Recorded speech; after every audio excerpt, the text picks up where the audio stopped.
Halo semuanya, perkenalkan nama saya Rizky Wijaya dari Prodi Kehutanan dengan NIM 2512011009. Nah, di sini saya akan menjelaskan nilai-nilai Pancasila sebagai dasar karakter bangsa. Dimulai dari nilai sila yang pertama, yaitu mengakui keberadaan Tuhan Yang Maha Esa dan menjalankan ajarannya sesuai kepercayaannya masing-masing. Yang kedua, menghormati kebebasan setiap orang dalam memeluk agama. Ketiga, tidak memaksakan ajaran agama kepada orang lain. Adapun 3 contoh aplikasi nilai-nilai sila pertama dalam kehidupan kita sehari-hari. Yang pertama adalah tidak menghina ataupun mengejek ajaran agama lain.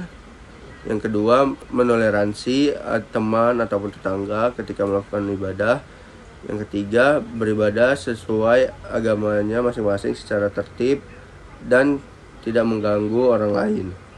Nah, adapun tujuan jika nilai sila pertama ini dilaksanakan, yaitu menciptakan kehidupan yang rukun dan harmonis. Yang kedua, menghilangkan konflik atau diskriminasi karena perbedaan agama. Dan yang terakhir, membangun sikap toleransi dan sehingga persatuan dapat terjaga.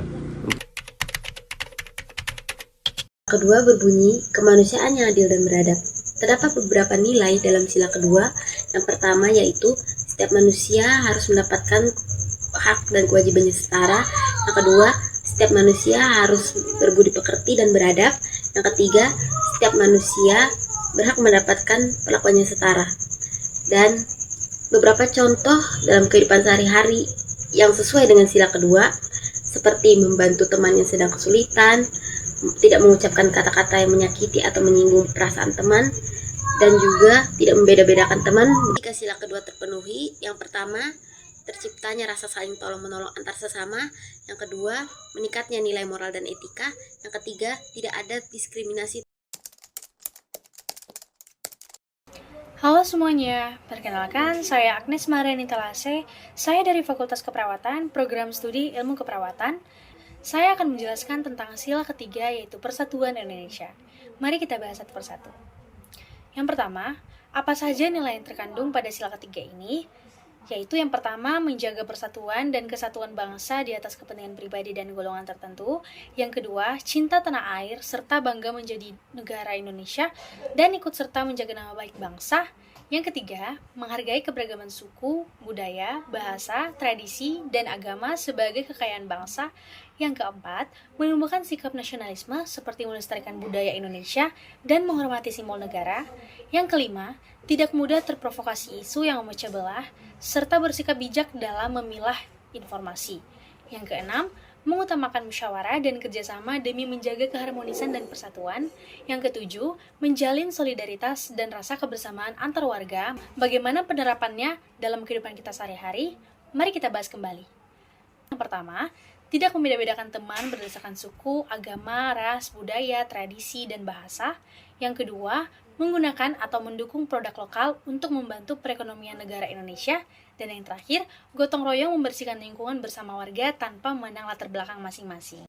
Nah, teman-teman, setelah kita mengetahui bagaimana contoh penerapan sila ketiga dalam kehidupan sehari-hari kita, lalu apa tujuan sila ketiga ini setelah dilaksanakan? Yaitu yang pertama, terwujudnya kerukunan hidup antar umat beragama. Yang kedua, tumbuhnya sikap toleransi dan saling menghormati dalam kehidupan sehari-hari. Dan yang terakhir adalah membentuk pribadi berakhlak baik, bertanggung jawab, dan jujur sesuai ajaran agama masing-masing.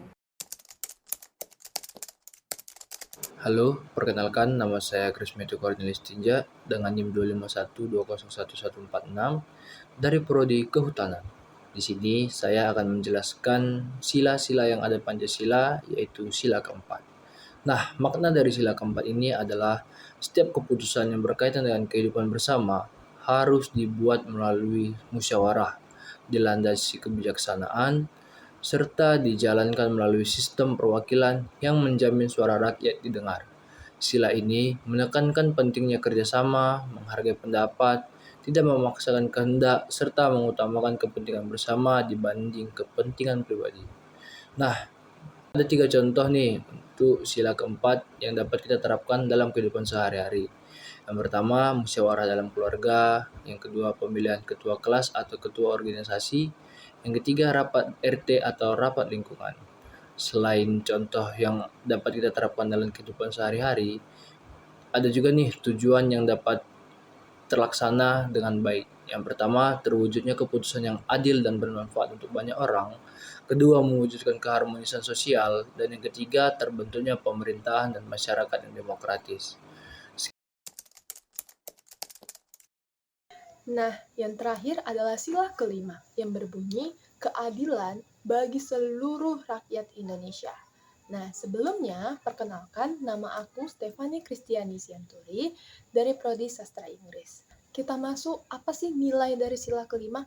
Sila kelima ini itu mengandung bahwa seluruh masyarakat Indonesia berhak mendapatkan keadilan di berbagai bidang, sosial, politik, ekonomi, ataupun budaya. Mau siapapun dia, apapun latar belakangnya, atau apapun jabatan yang ia punya, ia berhak mendapat keadilan di Indonesia. Bagaimana contoh pengaplikasiannya dalam kehidupan kita sehari-hari? Yang pertama, contohnya saat di rumah sakit. Siapapun pasien yang datang, baik dia mampu ataupun tidak, haruslah ditangani dengan cepat, sama, dan adil. Tidak memandang kemampuan dia ataupun jabatan dia. Contoh yang kedua, itu saat di sekolah atau di perkuliahan. Siapapun teman kita, haruslah kita bersikap adil kepada dia, tidak memandang latar belakang ataupun jabatan yang dia punya. Bagaimana jika sila kelima ini sudah diterapkan oleh seluruh masyarakat Indonesia? Yang pertama, hidup kita akan lebih rukun, tertib, dan aman karena adanya keadilan bagi seluruh masyarakat Indonesia. Itu dialah penjelasan dari kami berlima. Saya, Stefani, mewakili teman-teman saya, Rizky, Bunga, Agnes, dan Chris. Kami berharap teman-teman yang menonton bisa mengerti dan paham apa nilai-nilai dari Pancasila, contohnya, dan cara penerapannya.